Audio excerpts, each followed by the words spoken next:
This happened just moments ago near the finish line of the Boston Marathon. An unthinkable scene in Boston this afternoon. It is quickly becoming clear that we're in the middle of a disaster in that city. Seeing the race with Nicole and Michael was so much fun. We spent a lot of the day going around and exploring the city and really making some great memories there, and honestly can say that it was probably my favorite day so far.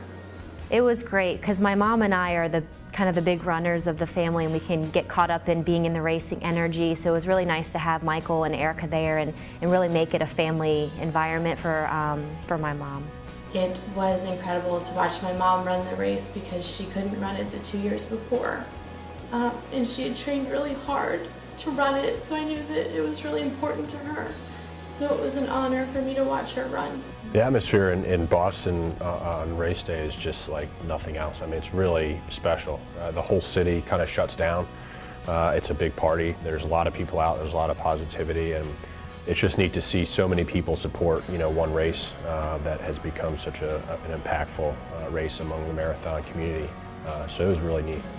The first thing I remember is my mom's phone number and Michael's phone number just kept saying, call them, and all the cell phone lines were down, so there wasn't the ability to communicate with anyone.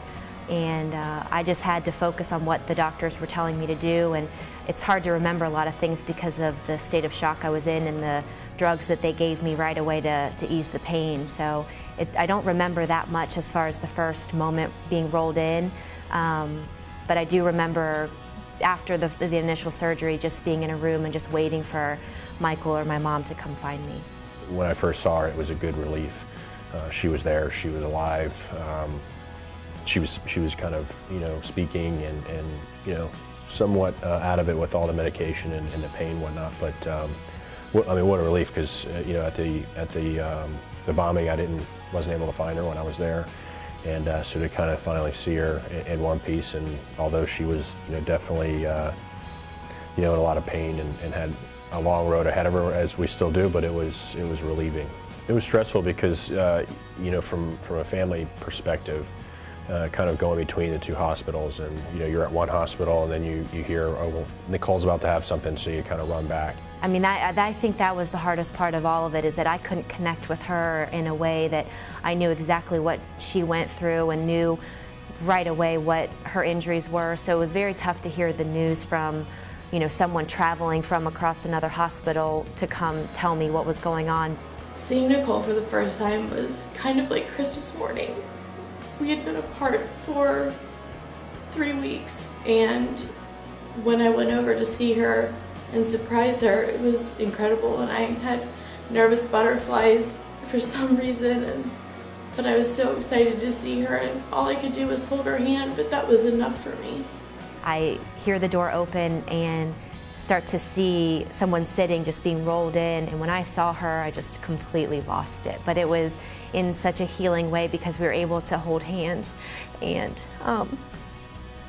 just let each other know that we were alive and we were in a good place and we were going to get through this together.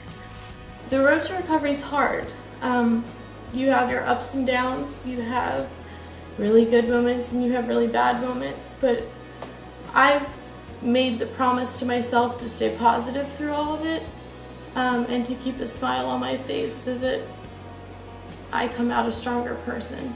The support that we have received as a family has been unbelievably overwhelming.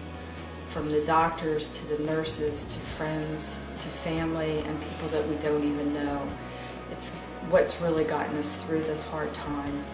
It's just, words can't express the thank you that we want to say, because it's unbelievable. I mean, we're just two people, and to know that we've had an impact on our community in this way, that they want to help, it's just incredible. And we couldn't get through the dark times without support, and to have this level of support is just amazing. So we're so blessed and thankful.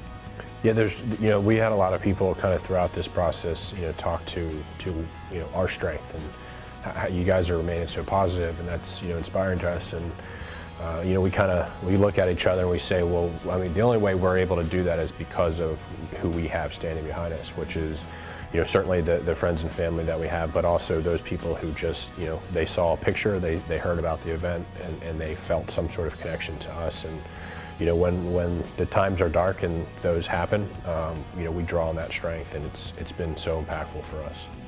The support from everyone has been incredible.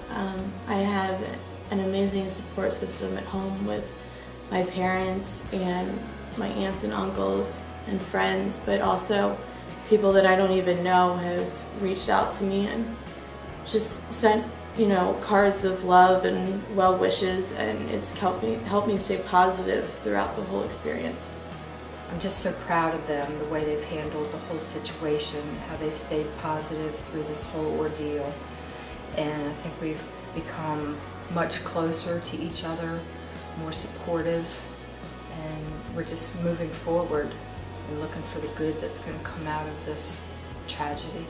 We've certainly been faced with something, that I don't think we would have ever thought of in our lives. And, with, again, the support that we've had, we've been able to remain strong, and strong because of, being surrounded in numbers as well.